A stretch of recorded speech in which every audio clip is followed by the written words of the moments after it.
Good morning everyone, welcome back again. আচ্ছা, আমি আজকে অনেকদিন পর ক্যামেরায় এলাম, তার জন্য অনেক অনেক অনেক সরি তোমাদের কাছ থেকে।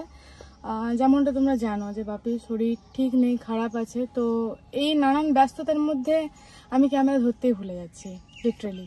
তো যাই হোক, আজকে আবার নতুন করে স্টার্ট করছি, হোপফুলি তোমাদের ব্লগটা ভালো লাগবে।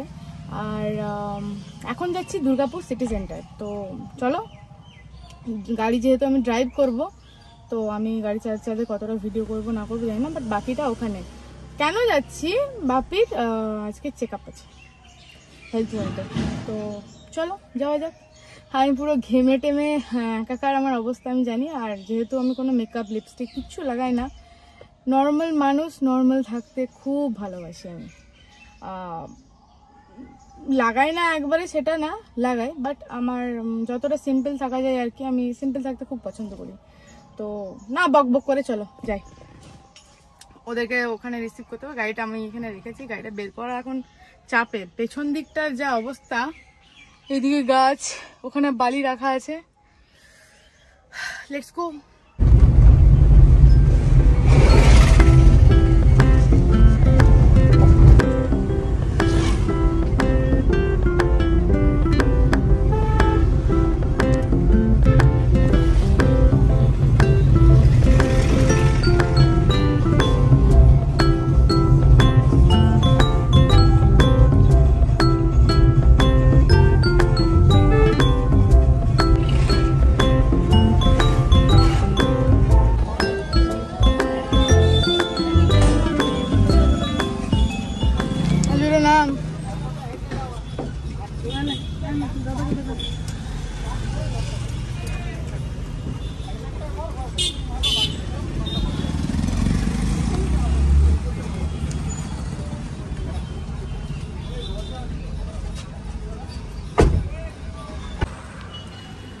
আমরা জাস্ট পৌঁছালাম, আর গাড়িটা আমি জাংশন মলটা দেখতে পাচ্ছ, এই যে জাংশনের অপোজিটে, এখানে সবাই গাড়ি পার্ক করেছে, আমি এখানেই করলাম। ওখানে অ্যাকচুয়ালি গাড়ি এর জায়গা নেই, এত বাইক রাখা আছে, 4 চাকা পার্কিং করার জায়গা নেই। আর এই যে গাড়ির কাঁচগুলো যেগুলো নামানো ছিল ওগুলো তোলার দায়িত্ব আমার, যেটা সব থেকে বেশি ইরিটেট করে আমাকে।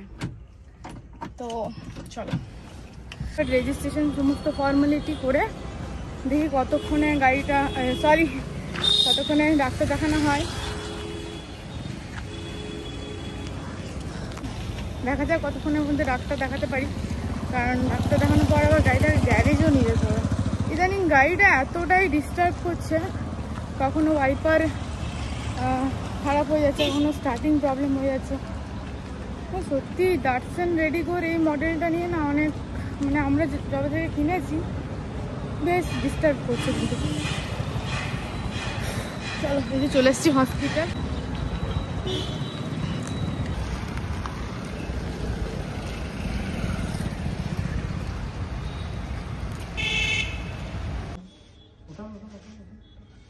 সোজা করে ওঠাবার চেষ্টা করো, ভাঁজ না, সোজা করে চেষ্টা করো, বলো ওটা শোল্ডার ইউজ করো এইভাবে, এটা তারপরেরটা হচ্ছে হাতটা মানে উনি হাতে করেন, মেশিন ইউজ করেন, এই ধরতে হবে, এই মুভমেন্টটা করে এইভাবে ধরে ভাঁজ করো, কোনোই ভাঁজ করো, হ্যাঁ খুলে দাও, একবার এইভাবে ব্যাক সাইডে যান, এইভাবে দাঁড় করাতে হবে। ওই সাইড থেকে হাতটা কিন্তু ধরে থাকবে, দিয়ে উনি জাস্ট দাঁড়িয়ে সামনের দিকে যাবেন, আবার পেছন দিকে আসবেন, সামনের দিকে যাবেন, পেছন দিকে আসবেন, ঠিক আছে? করুন তো একবার দেখি, ঠিক? আমি ধরে আছি, নিজের থেকে কতটা উঠছে দেখি। এইবারে দাঁড়াতে হবে, এইবারে হাতটা স্ট্রেট করুন, সোজা, এইবারে দাঁড়ান, এবার উঠে দাঁড়ান, দাঁড়িয়ে যান, গুড, বসুন, এই আবার দাঁড়ান, ঠিক আছে? এইভাবে করতে বোঝা গেল? এবার এই আঙ্গুলগুলোকে আমি একটু রেস্ট্রিক্ট করলাম, এই আঙ্গুলগুলোকে। এবার এই আঙ্গুলে আমি হাত রেখে বলবো বাঞ্চ করুন, ওকে? সিমিলারলি এই আঙ্গুলটা করার টাইমে ভাঁজ করবো, ভাঁজ করবো, এখানে হাত রেখে ভাঁজ করবো, ভাঁজ করে ধরে রাখতে হবে। সেম এই আঙ্গুলের জন্য ভাঁজ করুন, ভাঁজ করুন। উনি না করতে পারলে আমরা একটু অ্যাসিস্ট করব, কিন্তু যদি করতে পারছেন তাহলে একটু রেজিস্ট করবো। ওকে, এবার সেম এই আঙ্গুলের জন্য, তারপর এখানে হাত রেখে বলবো ওনাকে মুঠা করতে, ধরতে। এটা হয়ে গেলে বলবো ওনাকে মুঠা করে এইটা করতে। কিছু পিকচার আমি দিয়ে দিই। 3 মাস পরে এসে একবার দেখা করুন আমাদের সাথে। আচ্ছা,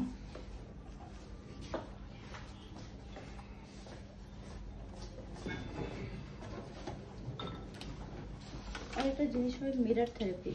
মিরর থেরাপি একটা দুটো বক্স কিনবেন, অ্যামাজনে যেরকম আসে পার্সেল, অ্যামাজনে দুটো বক্স, একটা বক্সে জাস্ট আমাদের ডাক্তার দেখানো হলো। আর এখন কটা বাজে জানো? 7টা বাজে। মানে সেই 1টা থেকে এখানে আছি, 7টাতে গিয়ে সমস্ত কিছু কমপ্লিট হলো। তো এবার বাড়ি যাবো স্ট্রেট। আর পুরো মাথা ব্যথা করছে, ভালো লাগছে না। বাড়ি গিয়ে যতক্ষণ ফ্রেশ হচ্ছি ততক্ষণ অব্দি কিছু ভালো লাগছে না। বসবে এবার এরা।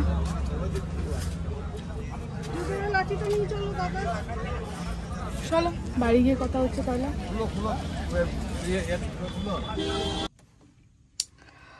জাস্ট 8টা 6 বাজলো, আর এই যে বাড়ি পৌঁছালাম। এবার একটু ফ্রেশ হব, তারপর একটু খাওয়া দাওয়া করবো। এটাই শিডিউল চলছে এখন।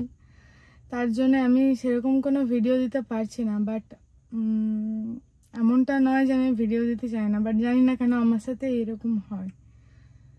যখনই আমি কোনো কিছু করার কথা ভাবি,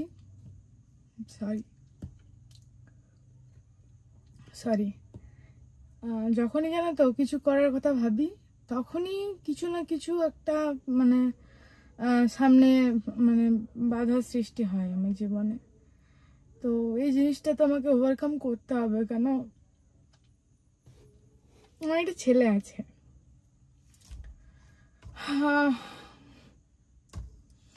চলতি কা নাম গাড়ি, চলতি কা নাম জিন্দেগি, হোয়াট এভার।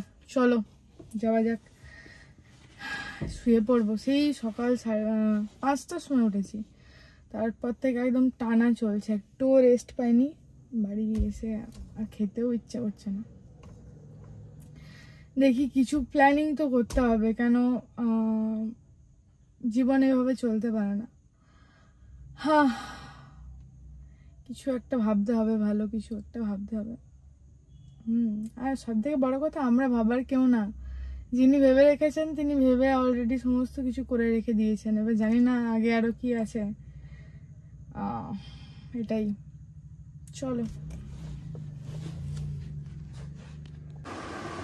হসপিটালে সেরকম কিছুই খাওয়া হয়নি, তো ওখানে একটা স্যান্ডউইচ নিয়েছিলাম, বাট টাইম পাইনি আর খেতে। তো এখন এটা ডিনার হিসেবেই খেয়ে নিচ্ছি। আমিও খাচ্ছি, এদিকে জুডোও খাচ্ছে স্যান্ডউইচ। ইয়াম্মি।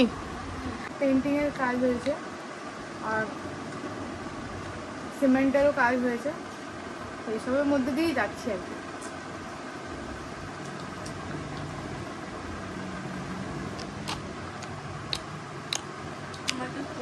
নেতিয়ে যাওয়া স্যান্ডউইচ। আমার স্যান্ডউইচ গরম খেতে ভালো লাগে। তোমাদের কার কার স্যান্ডউইচ গরম খেতে ভালো লাগে প্লিজ কমেন্ট করে জানিও। তোর গরম ভালো লাগে না ঠান্ডা ভালো লাগে? স্যান্ডউইচ আমার কাছে স্যান্ডউইচ গরম ঠান্ডা যাই দেখ।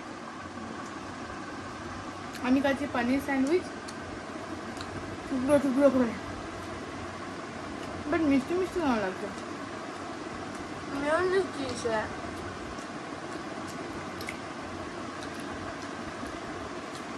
পেটাই নমো।